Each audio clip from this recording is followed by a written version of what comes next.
ዝናና ክብር ወይስ ሰብአዊነት የትኛው ይቀድማል ይላሉ። እኔ ግን አንድን ነገር ላሳያችሁ ወደዱ። ሰሞኑን የሆነ ነገር ነው።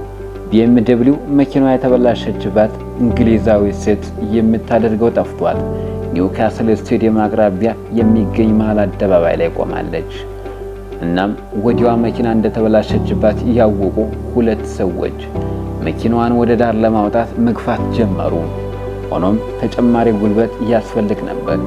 ይህን የተረዳ አንድ ቲሸርትና ቁምጣ የለበሰ ረጅም ሰው መኪናዋን ወደ ዳር ለማውጣት እየሞከሩ ያሉትን ሰዎች ተቀላቅሎ መኪናዋን መግፋት ጀመረ። በዚህ ጊዜ በመኪናው ውስጥ ከእናቱ ጋር የነበረው ታዳጊ በአድናቆት የሚሆነው ጠፍቶት መኪናዋን እየገፋላቸው ወዳለው ሰው እያመለከተ ማሚ መኪናችንን እየገፋልን ያለው እኮ ዳን በርን ነው አይደል ብሎ ጠየቃት። አዎ አለችው እናቱ። ይህ መልካም ሰው የኒውካስሉ ተጫዋች ዳን በርን ነው በማለት መለሰችለት።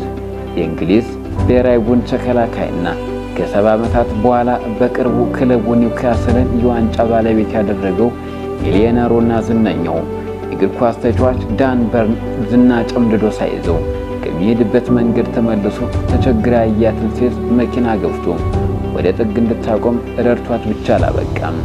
ወደ ሴትዮዋ ቀርቦ ሌላ የሚያግዛት ነገር እንዳለው ሁሉ ጠይቋት ነው ወደ ልምምድ ቦታው የሄደው።